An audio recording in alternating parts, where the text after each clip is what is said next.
Hey everybody, this is Mad Matt Carter. Thank you so much for watching the AIWF Network YouTube channel as well as the AIWF Ringside Wrestling channel.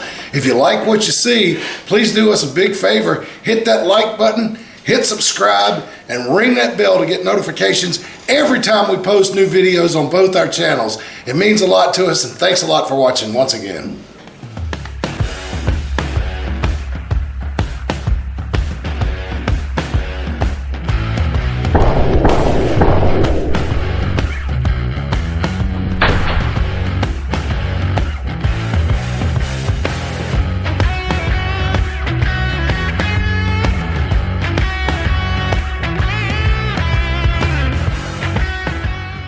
All right, everybody, and welcome to Pro Wrestling Wire Radio here on ProWrestlingWire.com, the AIWF Network, and WON Sports, and of course, YouTube, Rumble, and all those streaming platforms, Apple, Spotify.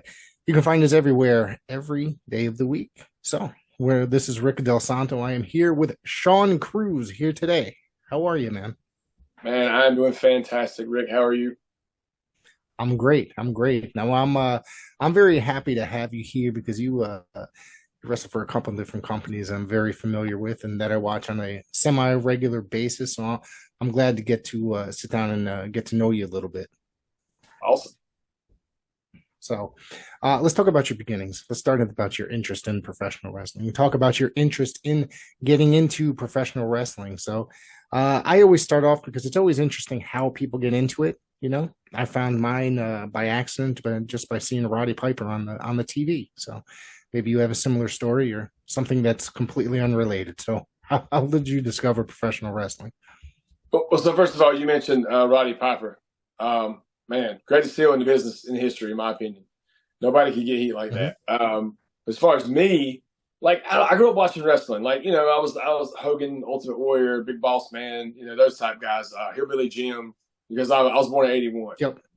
So we didn't have cable. So all we watched was WWF back then. I didn't watch WCW until like at the very end of the 90s.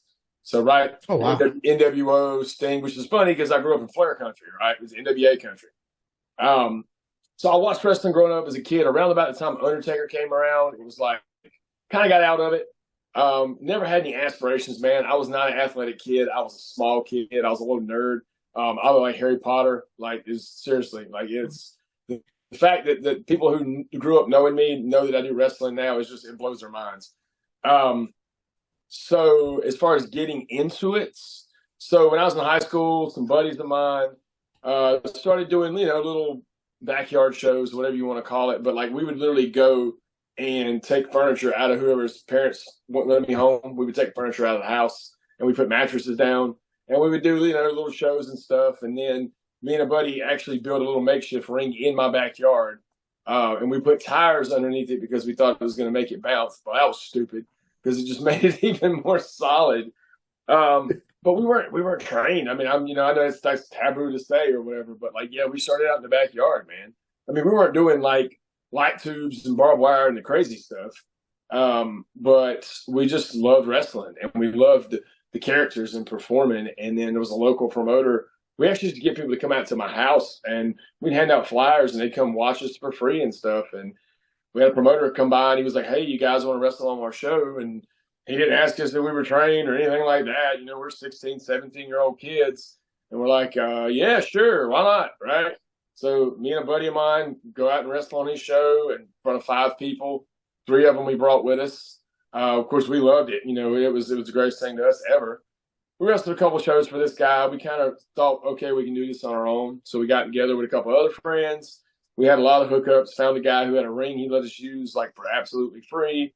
We got flyers printed off for free. The only cost we really had was the building we rented out, which I believe at the time was like $150 for the whole day. So we ran 6 shows. It was called CCWF, Carolina Championship Wrestling Federation.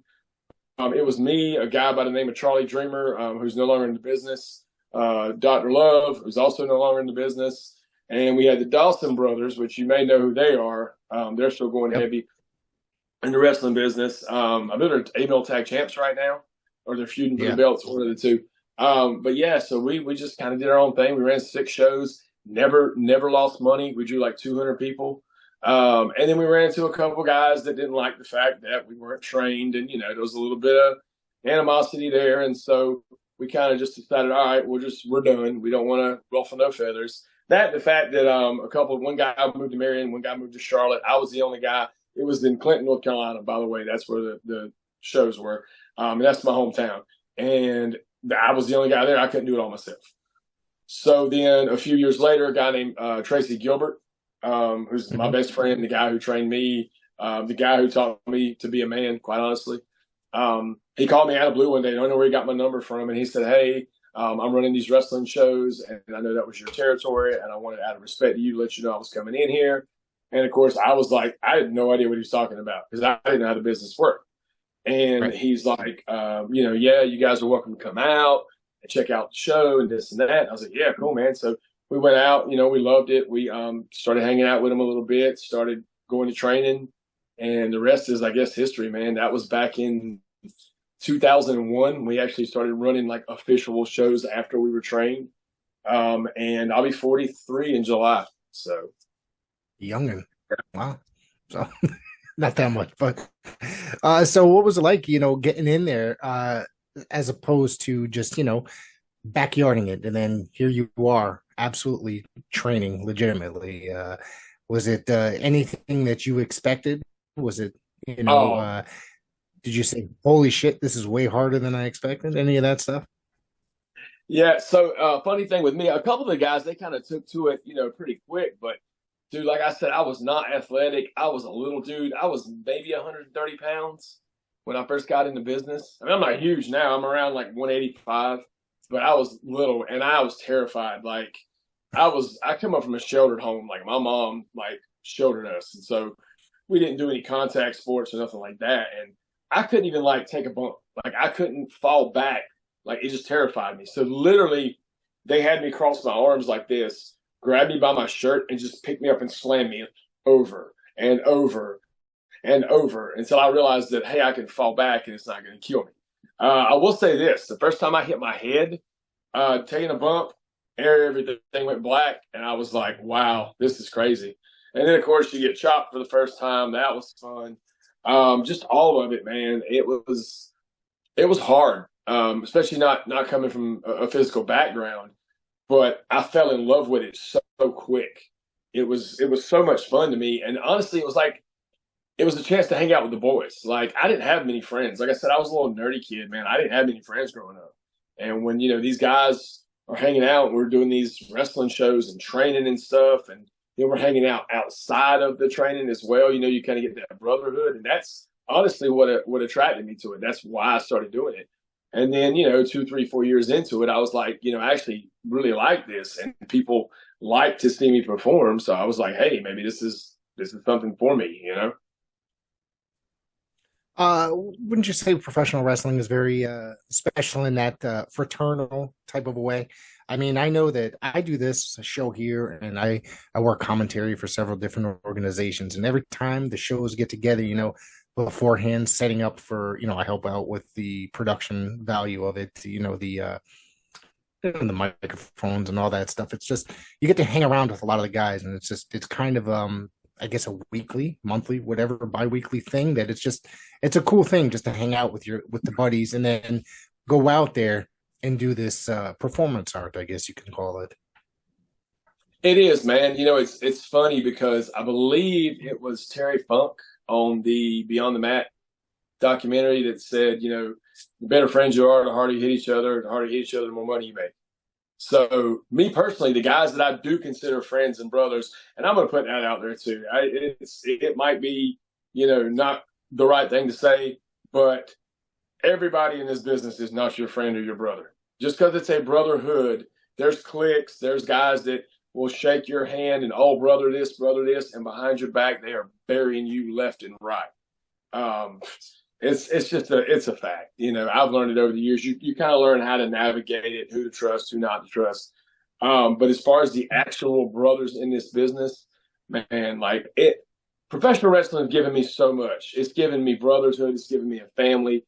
It's allowed me to see parts of this country and potentially later on this year, other countries that I never would be able to do on my own. It's brought me so many amazing places and stories and inspiring people, and just it is the one thing on this planet that I believe I was born to do, and it's my passion. And as far as the brotherhood aspect of it goes, yes, when you've got a real circle of guys that you can trust and you would do anything for, yeah, man, there's no other family like I got to say that, at 49 years old, I'll be 50 next year, that I've met some of my best friends in this business in through professional wrestling in the last 6 to 7 years that I've been involved as a play-by-play announcer and a radio host. So I got to say that's and I'm very thankful for every single one of those people. I don't let a lot of people into my home, but if I do, that means you're something special, someone special. You know what I mean?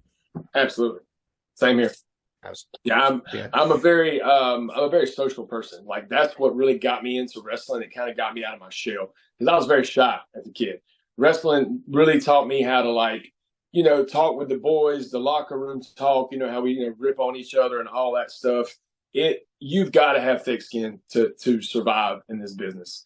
And it taught me how to have thick skin. It absolutely did. I wouldn't trade it for anything. I mean, it's I don't know how much you know about my career. It's been up and down. It's been rough, a lot rougher than it should have been, and most of it my fault. I'll be the first to admit it.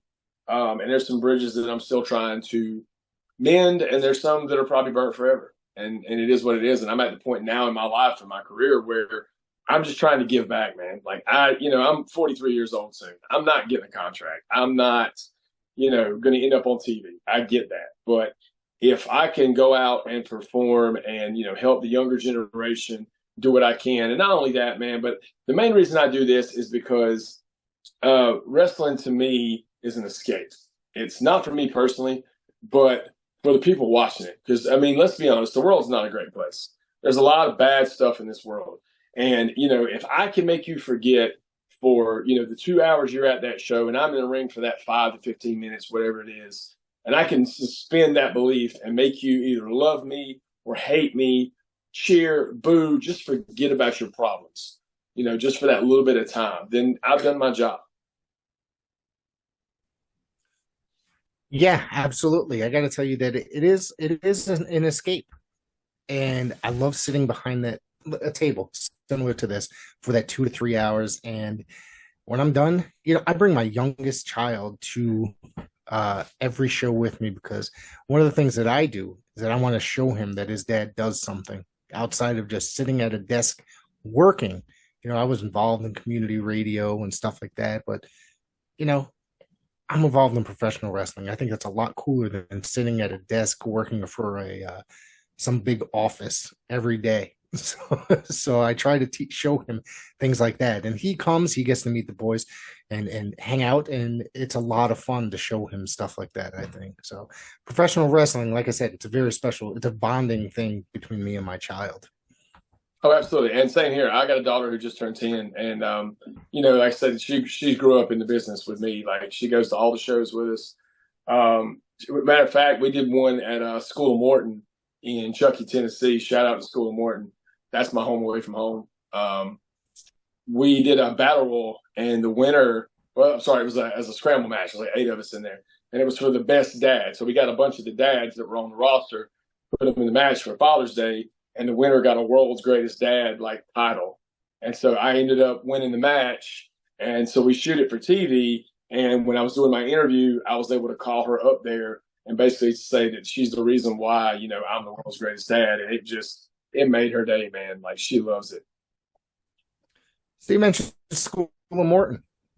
So what's it like working at School of Morton and with Ricky? I just had, and I'm going to bring this name up a little bit later on as well. I just had Victor Andrews on the show. I know. Oh, that's one of my best friends in the world, man. Absolutely, yeah. Yeah, I just had him on about what was it, last week, the week before, something like that. Great guy. I had followed him on TikTok for 2-3 years, and then he said he was looking for some podcasts. I'm like, I don't even know why I haven't had this guy on yet, but it was awesome. We got to talk about how he was talking about how Kerry always thought that Victor was his favorite wrestler. You know what I'm saying? Yeah. Which I thought was awesome. So, what's it like working with Ricky in the School of Morton? Man, well, Ricky, he's a busy guy, especially with NWA and Yes. everything now, rolling like it is, man. Them guys are just killing it. And I'm so proud of I got a lot of friends in NWA, and I'm so proud of all those guys. When Ricky's there, man, it is literally sitting under the tree of knowledge. Like, I'm like a sponge. I try to absorb everything Ricky says. And I'm blessed because when I started wrestling, the guy who trained me ran his own shows. It was called ACPW.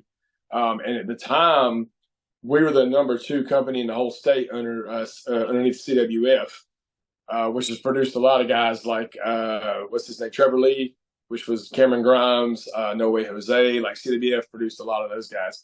So to be number 2, CWF Mid Atlantic. CWF Mid Atlantic. Yeah, Oh, Jeff Rudd and those guys. Yeah, man, they were the top. I mean, there's no debating it. But we were number 2, and we would do these Legends events. And I literally grew up around Ricky, Robert, Bobby Eaton, Dennis Condrey, Bill Eadie, Larry Zbyszko, Buff Bagwell, Rick Steiner. Like, these guys were around all the time. And Ricky, I got a really funny story of Ricky, actually. The first time I met Ricky, I was a couple years in, and I was, paying dues. So I was at the building early that day. We were setting up. I was hanging a banner. I was doing something. Everybody else was out, like, putting out flyers. So I knew of Ricky, but like I said, I wasn't an NWA guy. So the picture they put on the poster was an old picture of Ricky from like the 70s, early 80s, right? So this guy comes in the building, and he's just older looking gentleman, does not look like he would be a wrestler. And first of all, what's the language barrier on this show? None? None. There is None. So we no say whatever. language barrier. No language barrier. Okay, cool. Yes. So I'm gonna say verbatim what Ricky Morton said to me. So he walks in, and I was up putting a banner up or something. He's like, hey, is this where the wrestling show's going to be at tonight? And I was like, yes, sir, but it starts like 7 o'clock, so, you can't come in yet. He said, I can't come in. He said, I'm on the poster. I'm Ricky fucking Morton. And I died. I was like, oh, my God, like, this is Ricky. Like, then I was like, oh, I'm so sorry, I'm like, oh, man, I'm this green kid. Now this guy's going to bury me. And but no, Ricky is amazing. And Ricky is the king of the one-liner. I don't know how much time you spend around Ricky, but Ricky's always making you laugh. I've met him once or twice. I know him. He came up here. Him, Robert, and Dennis and Bobby worked a local show here in Connecticut, mind you. They, randomly. Oh God, it has to be 15 years ago for the Savoldis. It was just such a random main event to have the Rock and Roll Express and the Midnight Express here in Connecticut in the main event, because it's not NWA territory. That's not where they made their name. But Ricky and Robert were cool as hell. I really was trying to get around and meet Bobby and Dennis, but they didn't seem to be out there signing autographs or none of that stuff. But this guy has to be 15 years ago or so. And like I said, Ricky and Robert were cool as fuck.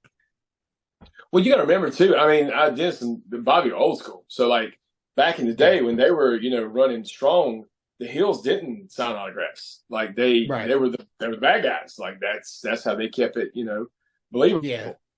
So that's probably why they were like that. But no, if you would get a chance to talk to either one of them, they're amazing. Of course, Bobby's no longer with us, but yeah, they were amazing. Yeah. So I was blessed to be able to learn from those guys. Did you ever go back and watch a lot of their footage and stuff like that, saying that you were not necessarily an NWA guy growing up, but how important is it to you to go back and study film of guys like that? Because, as a play-by-play announcer, I go literally every night. I study myself, go watch footage of me commentating, and B, I'm on Peacock or YouTube listening to Bob Caudle or Jim Ross or Tony Schiavone or anybody to try to make myself and steal lines from, you know what I mean? Lance Russell, stuff like that. Try to get good lines from. Absolutely. So how important is it to, yeah. I mean, it's super important. Honestly, I think that's what's missing from the business today with some of the younger guys is like they don't study tape. They don't understand psychology. They don't know why we do what we do, where we do it. You know, it's like, oh, we do this cool move and you get a pop. But it's like, yeah, but if you did it in the right spot and you put it in the right spot, you're going to get an even bigger pop, and it's going to sustain the rest of the match. You know, you're going to have them hooked. You know, because those little spots, and it's great. Those guys are athletic. I'm not taking anything away from them. Like I said, I'm 43. My days of jumping out of the ring and flipping and all that are over. But as far as like studying tape, yeah, it's paramount, man. Like I said earlier about Roddy Piper. If anybody asks me, hey, I'm trying to be a better heel, what do I need to do? Go watch Roddy Piper. He was the best, in my opinion. Nobody can talk like him. I know a lot of people now you're talking about MJF, and he's good, but obviously he bars a lot from Roddy Piper. You can tell. Tag teams, Dennis and Bobby, heel tag team, nobody better. And if you really want to study psychology, that's the stuff you need to watch, you know. And also, you got to figure out what your style is. You got to figure out who do you want to be. Like, so my gimmick is I'm the old school wrestler. I'm the Carolina Classic Sean Cruz. I do the old school stuff, like I'm Dean Malenko type stuff. That's me. And if I'm a heel, I'm just dirty and cheating as much as possible. But if you're a guy that wants to be Rey Mysterio, go study Rey Mysterio.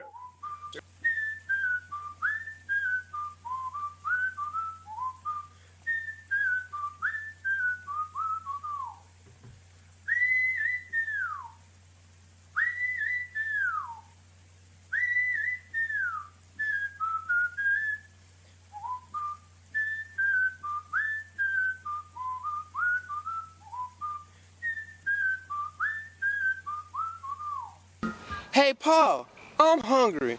You forgot to pack a lunch. That's all right, son. I stopped off at King's Hot Dogs. We got us some King dogs. You're the best, Pa.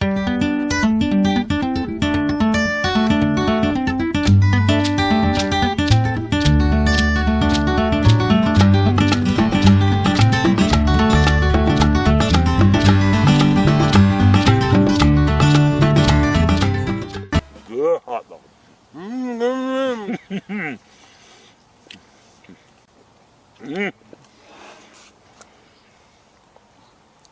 This is the life, son. It sure is, Pa. You know? So you're a less is more guy, basically, when you go out. Absolutely. Well, I'm a less is more guy, but I'm also a everything has a purpose. Everything has a meaning guy. You know what I mean? Right. Like if I'm going to beat you with a figure four, I'm going to work your leg the whole match. You know what I mean? Like everything has a purpose. No wasted motion. That's what I was looking for. Two guys that were absolutely amazing at that were Eddie Guerrero, and I'm going to say his name because I don't care. I love him, Chris Benoit. Regardless of what happened, ever how it ended, whatever. I wasn't there. I can't. All I can do is I used to love watching him perform, and everything he did, I believe. My second favorite wrestler of all time, Chris Benoit, the number one, and I say this all the time, is Arn Anderson, the king of less is more. Chris Benoit, absolutely one of the greatest professional wrestlers, regardless of what happened in his personal life. He should still be recognized for his accomplishments in the business, I feel. Absolutely. I mean, if he would have been more marketable, you know, if they could have sold T-shirts with him, he would have probably been the greatest of all time. Now, I'll say this. I am as you can tell back here, if you see him or not, I'm a Shawn Michaels guy. HBK was just it for me, right? When I was really getting back into wrestling, Shawn Michaels was in. And I couldn't be Shawn Michaels. Now, I will say this. Especially, I like being a heel. I'm getting booked as a baby a lot, but I've been a career heel. And my whole thought process was I'm going to learn to bump and sell my ass as a heel, just like Shawn Michaels did, because then everybody's going to want to work with you. So Shawn, I've watched a lot of. But all-time Chris Jericho, I can't, just overall, because he has reinvented himself so much over the years, and every single time it just gets over. I feel every time it gets over. So to me, it's hard to say it's better. Anybody's better than Chris Jericho overall. I mean, even today, look at him. He's still reinventing himself. And it works because you could say people legitimately hate him because he comes up with these very hateful characters, hated characters, then, you know, you gotta, are people sick of watching him on TV? Or is it just they really do hate his character because he's just an arrogant asshole? You know what I'm saying? And he's just, to me, Yeah. he's good at what he does by doing all that. Agreed. And to me, like, there's so many things that happen, and guys try to blur that line. Where is it like, oh, is it real? Is it a shoot? If you have to ask that question, I've done my job. You know what I mean? And that's, to me, what Jericho does better than anybody else. You legitimately think sometimes that, like, wow, he's really a jerk. Like, this guy's a complete asshole. And he went over to Japan and did the whole Painmaker gimmick with the leather jacket and the spikes and the face paint, like everything he does. I'll put it to you this way. There was a time he came out on his own cruise, the Jericho Cruise, as the heavyweight champion of AEW, down the ramp to his own song from Fozzy. You don't get bigger or more over than that. Right. To me, that to me is the ultimate overness. But yeah, I think all time Chris Jericho. Now, don't get me wrong. Technical wrestling, that's different. I'm a Dean Malenko guy. To me, he's another one. Dean Malenko, if he would have had more personality, he would have been a superstar. Don't forget, during the time that Dean Malenko was, you know, in this business, it was more about gigantic, bright characters. Of course. And so he would, well, at least in the United States, okay, he probably, you know, in Japan, he probably made a shit ton of money being just a guy with just a plain face, you know what I mean? And he did. Let's not deny that. And that's why he, you know, came over here. He was putting on bangers with guys like Rey Mysterio and, I don't know, Eddie Guerrero, whoever else. La Parka. Yeah, all those guys. Jericho, all those guys. Yeah, he was just putting on amazing matches. And it's just, you know, that guy was, I mean, you got to put him up there. One of the best professional wrestlers of all time. Or maybe, let's say, one of the most underrated, you know? Definitely. Yeah. So let's talk about some of your career, more of your career. So you worked in, when you started working for School of Morton and you started doing, you actually trained with the what was the Gilbert gentleman that you mentioned? Sorry, I forgot the Tracy first name. Gilbert, yes, sir. Yeah, Tracy Gilbert, thank you. Mm-hmm. How did that end up working out, you know, with you guys down there and hanging out with and training with him and stuff like that? You said that, basically you were falling in love with this business, basically? Yes, sir. Yeah. So, like I said, you know, Tracy came in and he started running shows, and he was just out of respect was like, "Hey, I'm running your territory, so you guys can come hang out." And it wasn't just that, but like, so my dad, not to get like too personal, but my dad was a provider, but he wasn't really a father. Like, he wasn't the guy that taught us stuff and play catch and all that. And so Tracy's a little older than me, and I guess I kind of looked at him as that. And we just bonded. Like, we just really got along. And he's made a few mistakes in this business too. And he said he saw like himself in me when he was younger, and he tried his best to keep me on the straight and narrow, which didn't work most of the time. And you know, I'm highly opinionated, and I early on didn't understand that less is more. You know, keep your mouth shut and your ears open. And I had to learn a few lessons the hard way. I had to be humble, which I'm not mad about. Like, where I'm at in my career right now, I'm not a super religious person, but I believe it's all a plan. There's no other way between my professional life and my personal life. Everything's just worked out, you know. But as far as like, so Ricky actually would come down there to where we were at wrestling. And I never went to School of Morton until about 3-4 years ago, maybe. I was always a Carolina guy. Like, that was another thing too, is I stayed in the Carolinas way too long. I wish I would have got out and traveled more. That's one piece of advice that I will give the guys now. I don't care if you're a year in, 2 years in, get in a car, travel, pitch in on gas, like, just show up, help out. Like, people are all the time asking me, man, you're on all these shows and you do like 4 shows a weekend. You're in this state and that state. How do I do that? Get out and go. Like, show up, help out. Tell the promoter, hey, I'm here. What do you need? The booker, hey, I'm here. What do you need? Bring your stuff. Always bring your stuff. That's day one.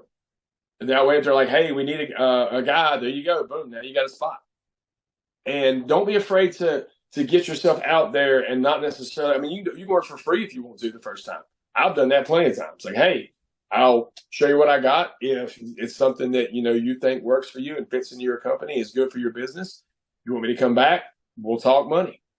That's a real good way to get a spot. There's so many guys, man, like wrestling owes me nothing, absolutely nothing, and owes none of us nothing.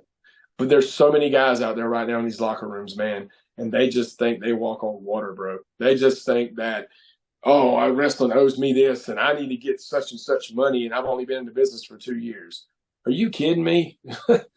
I don't want to get off on that, but I'm so passionate about this business, and sometimes my passion gets misconstrued, and people don't like what I have to say because it's the truth, and people don't like the truth. Up until this new gimmick switch, which, my God, I've had so many monikers over the years. I was doing Unfiltered Sean Cruz, and I was being as blatantly honest as I could, and people didn't like it. I started getting heat. I started losing bookings. So I was like, okay, well, that didn't work, so we got to pivot. And that's another thing about this business and wrestling in general is it's improv. Everything is, if that doesn't work, you got to try this. You know what I mean? It teaches you so much about life in general, because if you can learn to think on your feet in life and learn to budget and do all the things that you have to do to be able to be successful in this business and have just wrestling as a job, which I am proud to say for the first time in over 20 years, I am only a professional wrestler. I do not have any other job right now. And that's huge to me. You mentioned something that I want to go back about 2 seconds ago about showing up to shows, helping out. How important is that to help out with the ring crew, to help out set up chairs, break down the ring? Because, I'm not going to mention names on this show, but I've seen sometimes guys will come to the shows, they'll just, walk in the door and they, say they're here to help, but they don't do a damn thing. They sit in the chairs that were already set up and sit on their cell phones and play. I usually set up a booth, gigantic booth of, I sell memorabilia, collectibles, whatever. It's like, hey man, while I'm doing the show, do you mind sitting here? And I just, it's like, I don't want to do that type of a thing. I said, but you're here to help out and you have nothing else to do type of a thing. So, but that's neither here, how important is it to help out? Because, people should, in my opinion, help out in selling merch. I'll say those wrestlers are in the locker room or in the booth or in the ring, what have you, any of that kind of stuff, help set up with production, any of that stuff. How important is that to show respect and that you are here and that you want a spot on said show? Wow. You just said a dirty word, respect. I don't think many people know what that means in this business anymore, to be honest with you. They don't respect the guys that came before them. They don't respect opinions. They don't respect if you're trying to take the time out of your day or whatever to, hey, look, man, you got this, this, and this, but you need to work on this or whatever. Like me, I don't offer advice to anybody anymore unless they ask for it, because people don't like it. They get upset. Like they want everybody to blow them up and say, oh man, you're the greatest. Oh, that match was great. I can't tell you how many times I've walked through a curtain and seen a guy ask a guy how your match was. And he said, oh, it was great. And I sat back there and I know that guy did not watch that match. Straight bullshitting him. You know when a guy does that to me, what I say, what was your favorite part? Oh man, it was all great. Oh, did you like when I did that 450 leg drop? No, I didn't know you could do that. That's because I didn't do it. So anyways, that's getting on something else. As far as setting up, absolutely, it's important. And there's different schools of thought. Some guys are like, look, if you pay me to wrestle, I'll wrestle. If you pay me to set up a ring, I'll set up a ring. But like I said before, wrestling owes me nothing. It has given me so much that the least I can do is help set up a ring. The least I can do is put out a chair. The least I can do is help set up a table. Anything, man. It's a team effort, and people don't understand that. And every single part of that team is important. And that's why I treat the janitor, the guy selling popcorn, just as important as I do that name that's on the show. You know what I mean? Like, you have to be that way. Well, I guess you don't have to, but you should. And if you're wanting to get a spot, now I will say this, you might have some guys that'll take advantage of you. Like, maybe show up to 2 or 3 shows in a row and, you put it out there, hey, I'm a worker, this and this and that. But you kind of got to judge it and say, are these guys just using me as like free labor, or, do I actually have a chance of maybe getting on here? And you got to look at it too, like, you got to find a need and you got to fill it. So, like, if you're a cowboy, your gimmick's a cowboy. They got 4 cowboy gimmicks already. You're not getting on that show.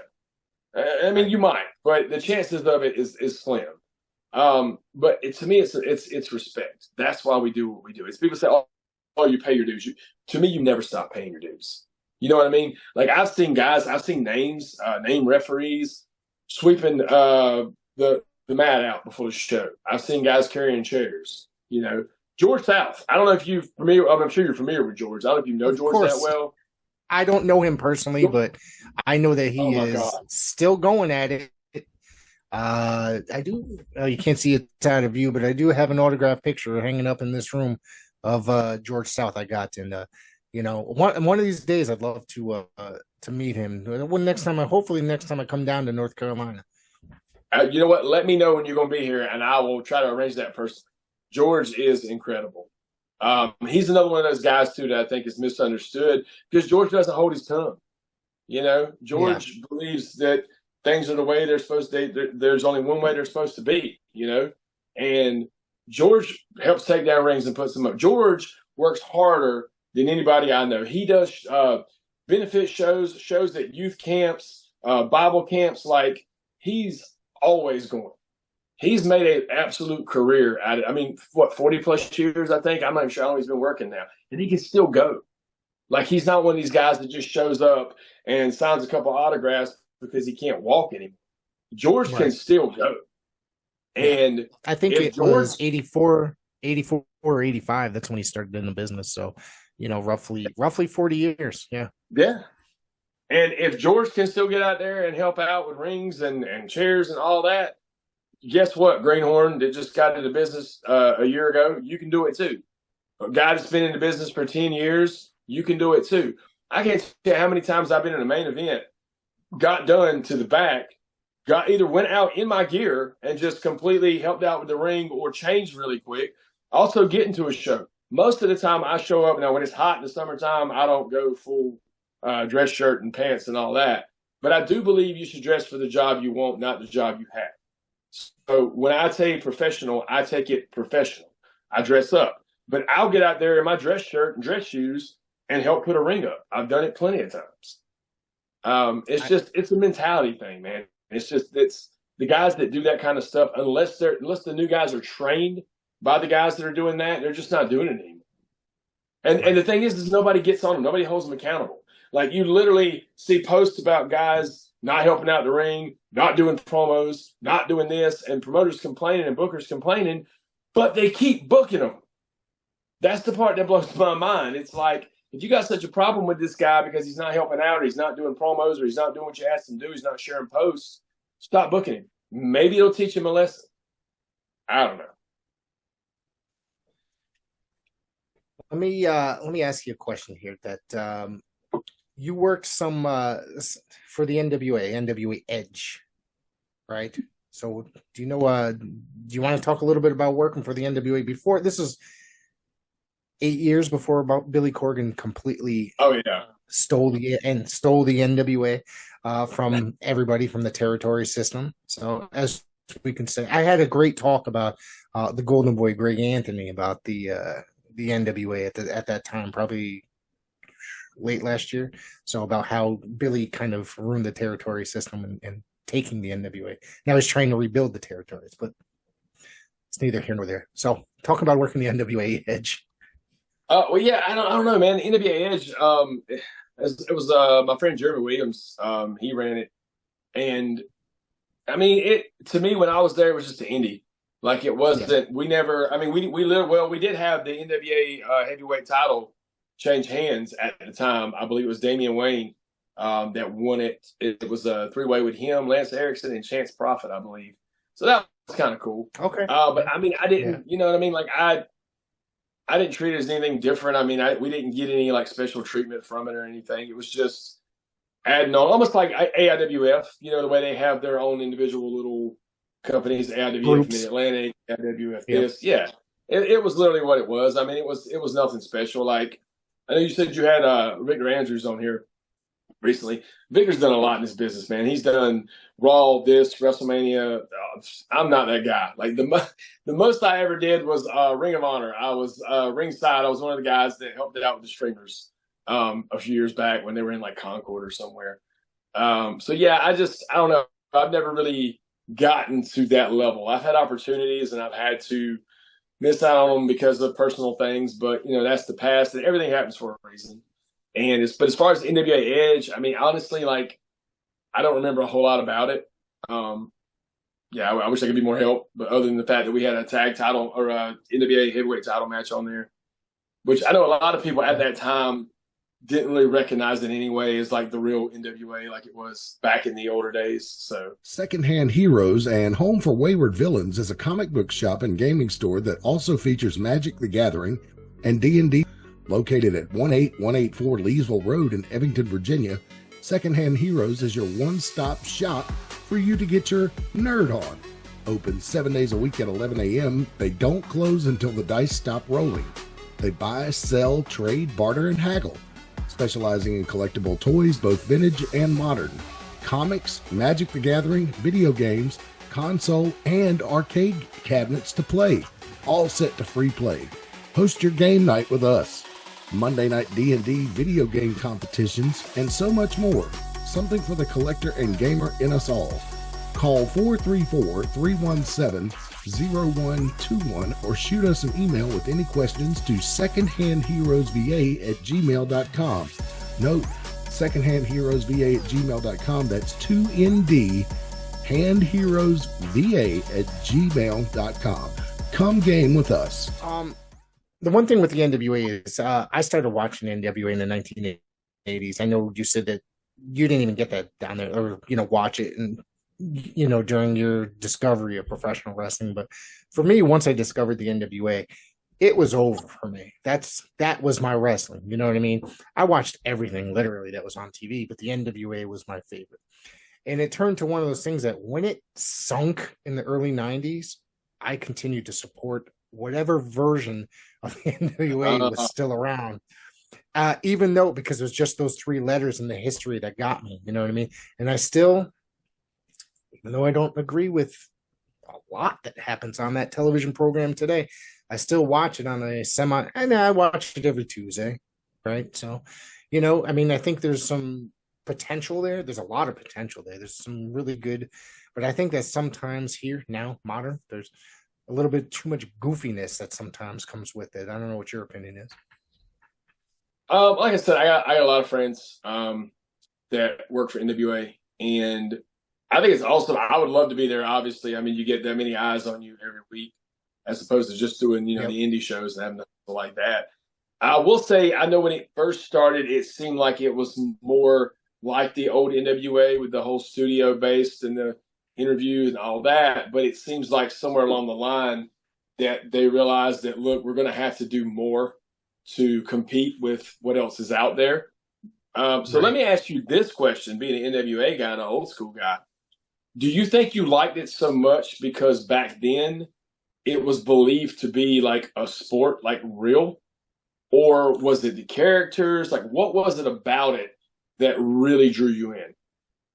I've always talked about this with, you know, I had this conversation with my wife who recently, you know, she does not watch wrestling unless I'm watching it in the room. I guess that when she was a kid, she always, and she kind of agreed, this is what I said, and she kind of agreed with me that WWF was where all the cartoons were. And to me, WWF is fake. The NWA, it had the darkened arenas. Everybody had realistic sounding names that, no, it's real. They're really kicking the crap out of each other, stuff like that. So, you know, it took me, you know, however many years to figure out it's all in the same. But I don't know. I always thought that it was more legitimate of a professional wrestling organization, in my earlier years. Well, that's interesting because there's this belt behind me, actually. Sorry, not a belt because the belt holds your pants up. This is a championship title and should be treated as such. This is from APW in West Virginia. This is our television title. I've had it since March. What they're doing there is very throwback, old school Georgia Championship Wrestling 1983. And that's what they're trying to bring back. Now, my question to you as an old school wrestling fan is, do you think there's a possibility that that can work? Now, mind you, they have TV in like 10 to 12 markets, like legit, like public access or whatever it is, TV. But do you think with the way the business has changed and evolved, that it is possible to run a solely old school promotion, especially when now everybody knows that it's not a real sport, that it's scripted?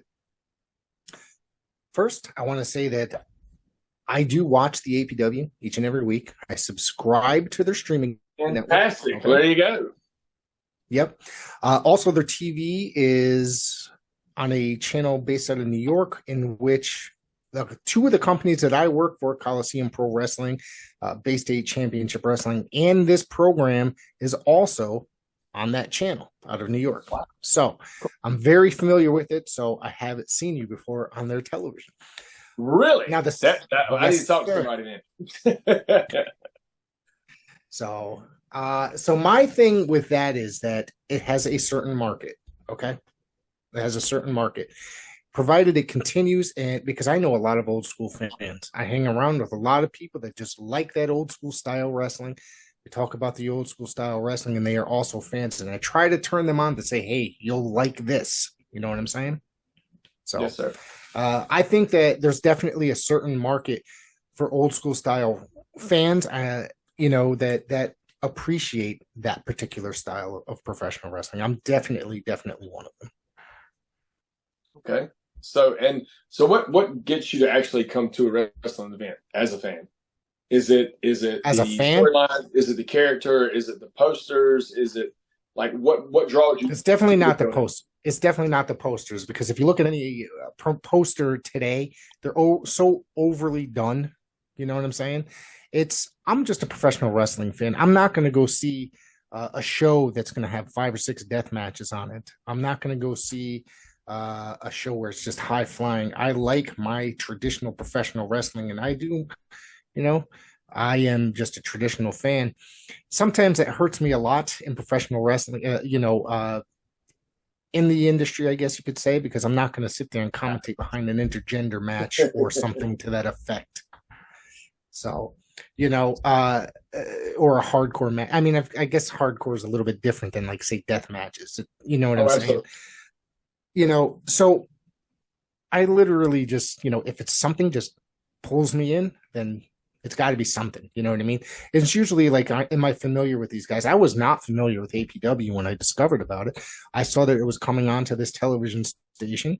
I saw where it was coming from. Let me check it out. Saw that they had a streaming network. I signed up immediately, and I enjoyed it right off the bat. I said, this is very cool. It's very old school. I subscribed to the YouTube. They have a couple other all their social medias. I went on there and liked all the social medias because it's a company that I really, really do enjoy, to be honest with you. Well, that's good to know. That's good to know, because we're doing what we can to grow it. It's just we're trying to catch the casual wrestling fan, and I think that's where we're having the issues at. Is because the old school fan we can get, but it's that casual wrestling fan we're still trying to figure out, like, what is going to bring that guy, Yeah, I mean, we don't need to see some sort of a Doink the Clown, like third, there's been, you know what I mean? Like something like that we don't need to bring in. It's just, I think that, there up here we have a guy that, excuse me, is basically a basketball player. Okay. He dresses up in his Knicks outfit and comes out with the 70s looking haircut, and the fans go crazy. He's got a mascot. He's not necessarily an old school guy, but he gets a lot of the young kids interested in professional wrestling, and they come out to see him. My 8-year-old son is very much into this guy here. Yeah. So, there's just a lot of that kind of stuff that, does there have to be, family friendly shows to me are very important. I guess you could say they don't have to go overboard with, blood and guts and just ridiculous gimmicks. It's just a good family friendly show. And APW does a lot of family friendly. I think they advertise them as being a family friendly show, don't they? Oh, yes, sir. Absolutely. Yeah, we have a group of kids out there because we do the studio, the TV tapings every Thursday in Beckley, and it's a small crowd, but they're so loud and they're so into it. And those kids absolutely love it. And I would rather work in front of a small crowd. It's going to be loud and into the show than work in front of 200-300 people that are going to sit on their hands. Yeah. And I think that was a thing with professional wrestling for a very long time, is that there was an era where people just weren't interested. They were going to shows. They might have been interested, but you wouldn't hear anybody. You can watch WWE TV and a lot of people just sitting on their hands. It didn't sound like anything was going on. There's probably like 8,000 people in the damn arena. Yeah. You got the people just like sitting back like this, just watching. It's crazy. Which we deal with that at indie shows sometimes too. So you have to do creative ways to get them involved. And cell phones too, they're a huge thing now. You got your match going and your people are down just like this the whole time. It's like, why did you even come to the show? You know what I'm thinking? Well, you got to figure you won because you got there $15 or $20. You know what I mean? Well, exactly. So, yeah. I still want to entertain them. While they're there. It's actually funny. We were talking about wrestling, and what it's doing for us and all that. So this past weekend, I actually did a wedding event. There's a promotion in West Virginia called Mega Pro. And I think I want to say it was the booker maybe, or the owner that was getting married. It's a guy named Matt Mullins. So he was getting married. There was a few of us on the show. Heath was there. Heath Miller used to be Heath Slater, WWE. And so me and this guy, Aaron West, come out first show. So his family, or his wife's side of the family, is from Alaska. They've never seen pro wrestling. So literally me and Aaron West were their first, taste of what pro wrestling is. And they absolutely loved it. And I even got I put a post on Facebook, and the lady put a comment on there about how much her son enjoyed it. Now he's a lifelong fan, and they just wanted to thank me for entertaining them and this and that. And that's what it's about, man. It's not about the fame, the fortune, the money, any of that. It's just I want to entertain people. I just feel like that's what I was put on this earth to do, was entertain. Yeah, it's just wildly fun to be able to do this and to entertain. We've got about 10 minutes left, so I hate to cut that, but you were always welcome to come back. But I want to talk a little bit about, absolutely. You kind of had a feud with Victor Andrews. It looks like you met him quite a bit. And one, if I remember correctly, was a last man standing match. The one in UPWA, I think. No. You're talking about. I know what you're talking about. That was a one-off promotion. I think it was one of those tax promotions. You know how it is, tax season. Anyways, we had a last man standing match. Sorry. I'm gonna film. No, you're right. But I'm right. You're right. Yeah.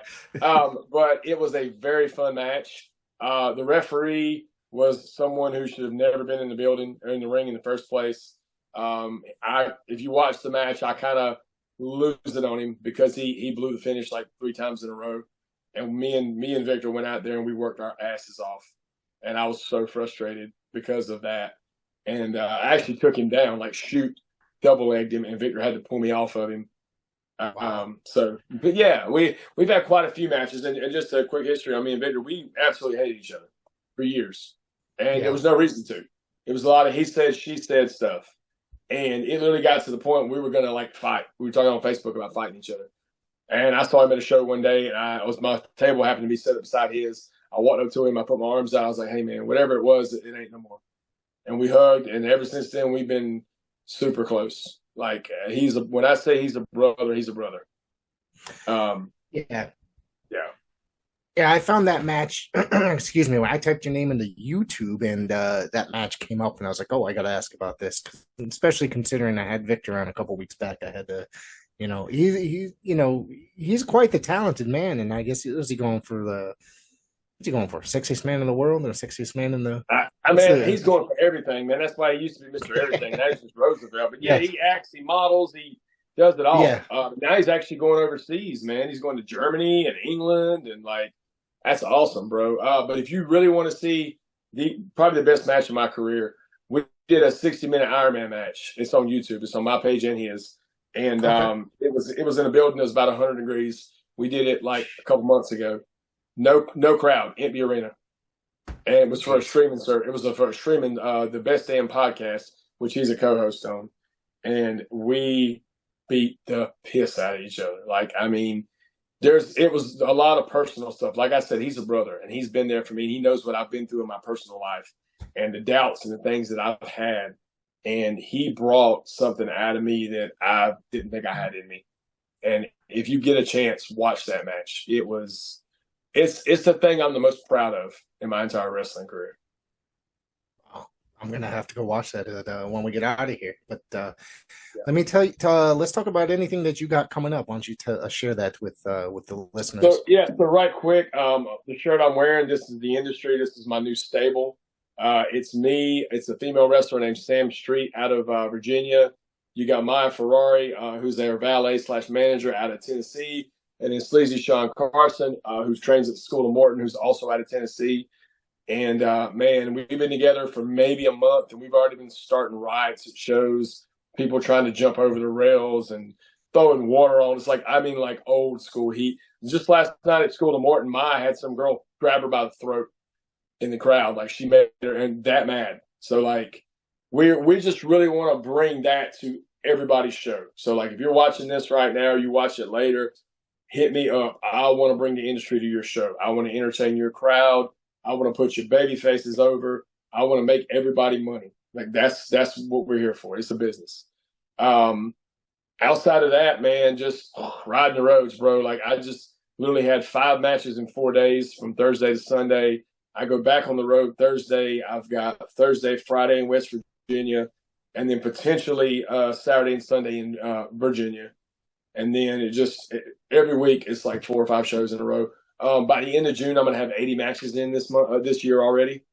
Oh, wow. Which is insane. Yeah. At 43 years old. Like, what in the world? It's just, I'm blessed beyond blessed, man. I don't know what else to say.